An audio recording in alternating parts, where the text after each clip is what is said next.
హిమాలయాలు అంత అందంగా ఎందుకుంటాయి? మనుషులను ఎందుకు అంతలా ఆకట్టుకుంటాయి? లేక మన కనుచూపు మెరల్లో అలా అద్భుతంగా వ్యామోహిస్తున్నాయా?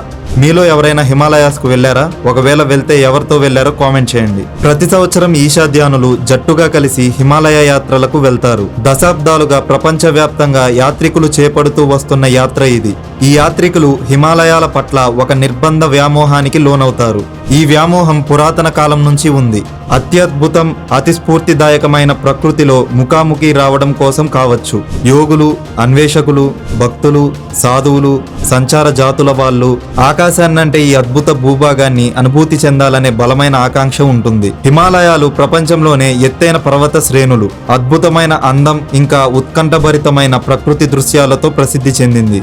ఏదేమైనప్పటికీ ఈ ప్రాంతం అనేక రహస్యాలు, ఇతిహాసాలకు నిలయంగా ఉంది. ఇవి శతాబ్దాలుగా ప్రజల్ని ఆశ్చర్యపరుస్తూనే ఉన్నాయి. ఏతి అసహ్యకరమైన స్నోమాన్ అని కూడా పిలుస్తారు. ఇది హిమాలయ ప్రాంతాల్లో నివసించే పురాణ జీవి. ఖచ్చితమైన ఆధారాలు ఏవి కనుక్కోబడనప్పటికీ స్థానికులు ఈ జీవిని చూశారని, దాని గురించి తరతరాలుగా కథనాలు ప్రచారం అవుతున్నాయని చెప్పారు.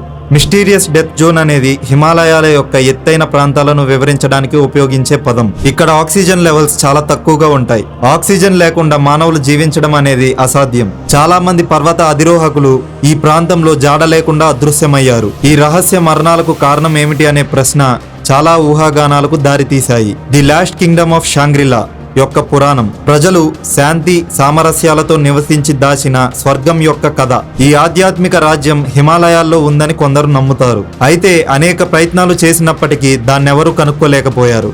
The going stones of Sikkim తూర్పు హిమాలయాల్లోని సిక్కిం రాష్ట్రంలో చీకట్లో వెలుగును విరజిమ్మి మెరుస్తున్న రాళ్లు ఉన్నట్టు సమాచారం. అనేక ప్రయత్నాలు చేస్తున్నప్పటికీ ఈ వర్మమైన దృగ్విషయం యొక్క మూలం వివరించబడలేదు. జిమ్మీ హోఫస్ యొక్క మిస్టీరియస్ అదృశ్యం. జిమ్మీ హోఫా 1975లో తప్పిపోయిన ఒక అమెరికన్ కార్మిక సంఘం నాయకుడు. అతని అదృశ్యం అమెరికన్ చరిత్రలో అత్యంత ప్రసిద్ధి చెందిన అపరిష్కృతమైన కేసుల్లో ఒకటిగా మిగిలిపోయినప్పటికీ అతను హిమాలయాల్లో బహుశా రహస్య CIA నిర్బంధ కేంద్రంలో దాచబడ్డాడని కొందరు ఊహిస్తున్నారు. ది బెయిల్ అనేది టిబెటన్ పదం. ఇది స్థానిక దేవతలచే రక్షించబడుతుంది అని నమ్ముతున్న ఒక దాచిన భూమిని సూచిస్తుంది. స్వచ్ఛమైన మనసు, హృదయం, ఉద్దేశాలు ఉన్నవారికి మాత్రమే అందుబాటులో ఉంటుంది. ఈ భవనం శతాబ్దాలుగా టిబెటన్ బౌద్ధ మతంలో ఉపయోగించబడింది. ఈ అంతుచిక్కని రహస్యమైన ప్రదేశం అనేక శోధనలకు దారితీసింది. శాంబాలా హిమాలయాల్లో ఎక్కడో ఉన్నట్లు చెప్పబడే మరొక రహస్య రాజ్యం శాంబాలా. ఇది శాంతి, జ్ఞానోదయం యొక్క ప్రదేశమని నమ్ముతారు.